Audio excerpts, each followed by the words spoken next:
Okay, last video for the week. Finding points of inflection for polynomial functions. Okay, we're going to start with those because they're pretty basic. Remember, polynomial functions, the exponents are all whole numbers and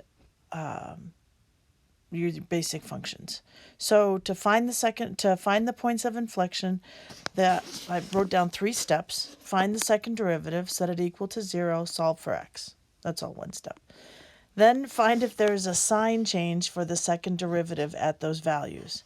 And then if there is a sign change, then it's an inflection point. So I have the function here. Let's find the first derivative. Okay, so y prime is going to be, right, 3x squared minus 6x plus 1. And the second derivative is going to be 6x minus 6.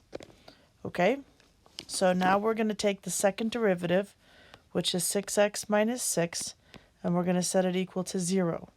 So we can find what x values is a potential point of inflection. So add 6, we get 6x equals 6.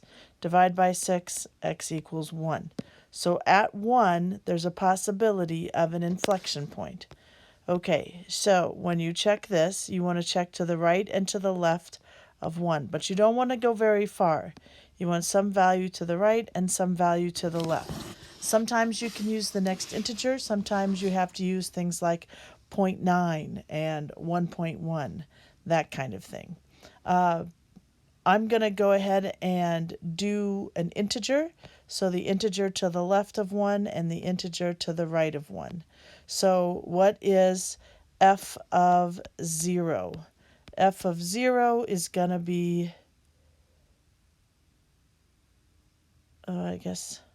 sorry. Not f of 0, f double prime of 0. Okay, so that's 6 times 0 minus 6, so that's a negative 6. What is f double prime of 2? So 6 times 2 minus 6 is 6. So there's a sign change. It went from a negative 6 to a positive 6. Because there's a sign change, there's going to be a point of inflection. So at x equals 1, there's a point of inflection. Point of inflection. Now let's look at their graphs and see if we're right. I always like to look at the graph to see if I'm right. So here is the function curve. This is the function. Okay, and if I trace it in, like, say, red, notice this is all concave down, and then someplace right in here, it changes to, if I go to blue, concave up. So right here should be a point of inflection. That's at x equals 1. So that seems to be real. I come over here. This is the second derivative graph. This is the second derivative graph. And notice that to the left of 1 is negative and to the right of 1 is positive. So it looks like all those indicators show me that I have a point of inflection, or an inflection point at x equals 1. So we can say at the point at x equals 1, sometimes you'll see it written as 1 comma f of 1. Okay, so we could find the value of 1 if we wanted to. All right, so let's do another example. Y equals x to the 4th minus 2x to the 3rd. So y prime is 4x cubed minus 6x squared. Y double prime is 12x squared minus 12x. Okay, that's the second derivative. Looks like I might have 2 values that are a possibility because of the x squared. So I'm going to have 12x squared minus 12x equaling 0. Okay, well, I could divide by 12. Remember, you can't divide by x. So I have x squared minus x equals 0. I'm going to factor x. X minus 1 equals 0. So that means either x equals 0 or x equals 1. So I need to check both of those places to see if there's a point of inflection. So 0 or x equals 1. All right, so now notice I'm not going to be able to use 1 on the left side of 0. So here's 0, here's 1. I need to have something on either side of these things. Okay? So I need to do, let's do 0.5. Let's do negative 0.5, positive 0.5, and 1.5. Okay? So let's find f double prime of negative 0.5. F double prime of negative 0.5, remember that's 12 times negative 0.5 squared minus 12 times negative 0.5. Okay, you kind of with me? I got to find the value there. I didn't do this calculation ahead of time, so 0.5 times 0.5 times 12, that's going to be a positive number. That's 3 plus 12 times 0.5 is going to be 6, so that looks like it's 9. So that's positive. So now I have to do positive 0.5. So what is f double prime of positive 0.5? Equals, so I'm going to do 12 times positive 0.5 squared. Now, whether I had negative 0.5 squared or positive 0.5 squared, it doesn't make any difference.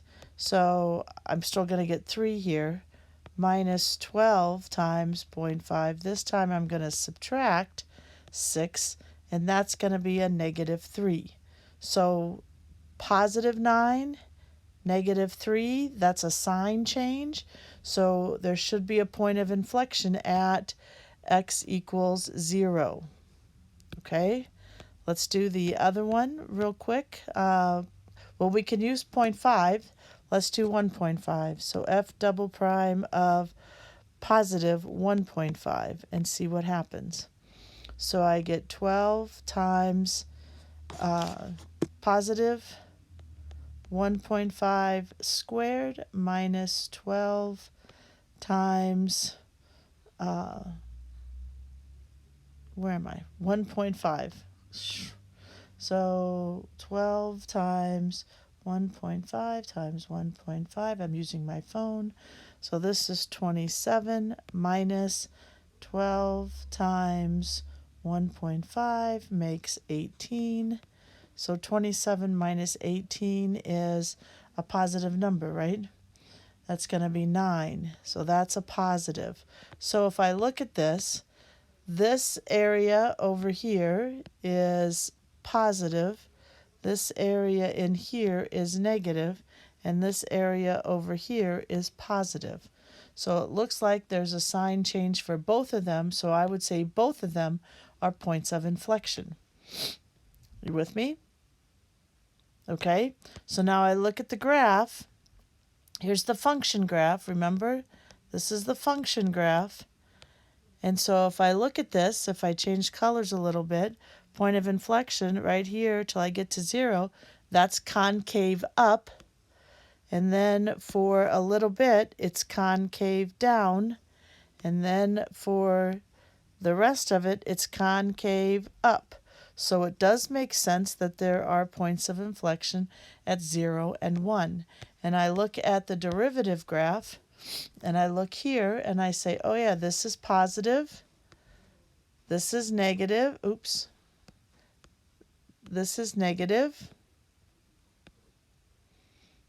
this is all negative, so that's good. And then over here, I have the other sign change of it being positive. So it looks like that's indeed a point of inflection. Okay, so at, what was it, 0 and 1. So at the point 0, f of 0, and at 1 comma f of 1 are the points of inflection. Okay, now is that always the case, you are asking me? And I'm going to say to you, no. The last one is y equals x to the fourth minus 4. When I take the derivative of that, I get 4x to the third. Notice the derivative of 4 is 0. So the second derivative is 12x squared.